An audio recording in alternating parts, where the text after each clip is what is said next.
Hey ladies, I'm showing you how to create this rhinestone gradient nail art look today. Stay tuned if you want to see how I made it. First things first, you need a base coat. I used 2 coats of Sinful Colors Supernova. It's a really metallic-y, just basic nail polish. I also used Princess Glamour's Make a Wish as the sparkle factor, but also it works as the adhesive for the rhinestones. I'm putting on a really thick coat just because 1, it adds more sparkle, 2, I haven't had any bubbling issues with these polishes, and 3, I really need a lot of adhesion to get all of these rhinestones on. So make sure you know the polish that you're using as the adhesive. Like, you don't want one like that's gonna bubble on you. So test it out beforehand. Make sure you drop a little bit of your clear polish nearby your rhinestones. That way you can dip your dotting tool in and kind of use that to help pick up the rhinestones. Now, the first element to this look is that straight, just kind of crisp line of rhinestones across the edge of the nail. I'm using square, just mirrored basic rhinestones, nothing fancy. And I'm working from one edge of the tip of the nail across, trying to keep them as tight and compact as possible. You really want that first line to be as even as possible and just perfectly lined up, or as close to perfect as you can, because not only is it going to create just a nice finish to the nail, but from wear and tear purposes, you don't want any like jagged edges sticking out and snagging, because that's going to look like a hot mess. So I did layer 1. I'm doing the second layer now. I started from the other side and I'm working my way back, just because you can't, well, at least on this nail, I couldn't fit a perfect line like completely start to finish. There's a little bit of extra room on the edges from one row, from one end of the row to the other. So this way it's gonna not create like a super concrete look, but it's still gonna be even, if that makes sense. We're just trying to make sure it's not like too, you don't want it to be too structured looking, or at least I don't. Obviously it's gonna vary depending on how wide your nails are, so it might work fine on one nail and not the other. Anyways, third row is going on now, and at this point, depending on how long your nails is, this could be like halfway up some people's nails. I'm sure on my nails it would be pretty high up there right now, so you may not even need 3 layers. Now what you can do, depending on what you're in the mood for, you can just leave this as like a blingy French manicure. You can totally just have this like the tip of your nail and nothing else, and just leave it nice and pretty, and nothing wrong with that. I think it's pretty. So yeah, you can stop here or keep going.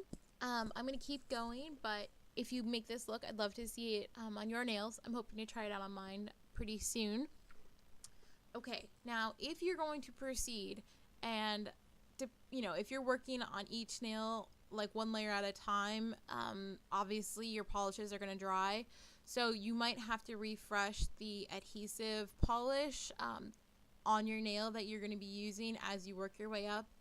It honestly just depends what method you're working at, if you're doing 1 nail at a time or you're bouncing back and forth, and of course how much you put on originally.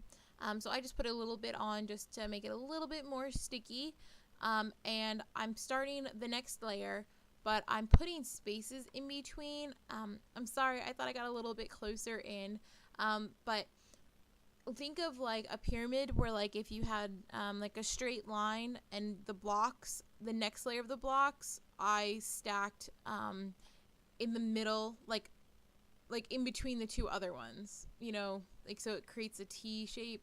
Never mind, when I get in closer you'll be able to see.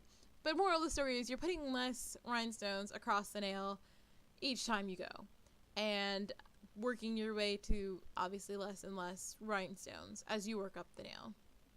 Use your best discretion. I don't know. So this nail is really long, so I've kind of doubled up on some of the layers just so it is more of a gradual gradient. If you wanted it to go completely to nothing, obviously you would use less as you went up. I'm just trying to really what is the word? Really exaggerate the gradient and really stretch it out. So carrying on, as you can see, I'm just using less and less as I go higher and higher up the nail. This look I think would also work if you did it on an inverse, like you put the full cluster of rhinestones at the base of your nail and worked your way up to less and less towards the tip of your nail. The only thing would be depending on like what type of cuticle bed you have. Most people's are pretty round, so I think you'd have a heck of a time getting the square rhinestones in there. But circular, the regular round rhinestones should be no problem. At least I would see no reason they would be. So as you're watching, I'm coming up towards the edge here. I've had to top off the nail with a little bit more of the Make-A-Wish polish just to add a little more sparkle and add a little bit more adhesion for the rhinestones to stick to. As you're going, it's good practice to just lightly tap on the rhinestones with either your finger very gently, like beyond gently, or with your rhinestone tool just to make sure they're in well. So I let it dry. Here's what it looks like. Nice and sparkly. Really, really sparkly, let's be honest. Best practice would be to let it dry completely, then add a layer or two of your favorite clear top coat. I've never had any problems with the rhinestones coming off that way, but because there's so many on this one, it can't hurt to add a second top coat just to make sure. I really hope that you've enjoyed this look. Show me your nails on my Facebook page. I'd really love to see them. I'll toss a link down below. If you try this look or you try to make other looks or you have your own looks, I'd still love to see them all the same. If you enjoyed this video, please make sure to like and subscribe. I'm always trying to upload more videos, so if you like this one, you probably are going to like some of my ones in the future. And as always, thanks so much for watching.